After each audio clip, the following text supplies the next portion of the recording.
وقال الرسول يا رب إن قوم اتخذوا هذا القرآن مهجورا وكذلك جعلنا لكل نبي عدوا من المجرمين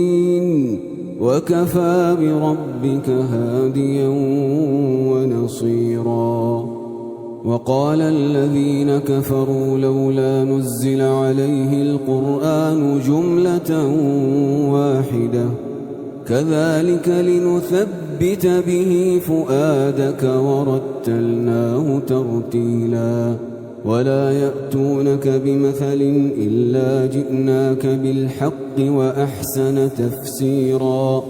الذين يحشرون على وجوههم إلى جهنم أولئك شر مكانا وأضل سبيلا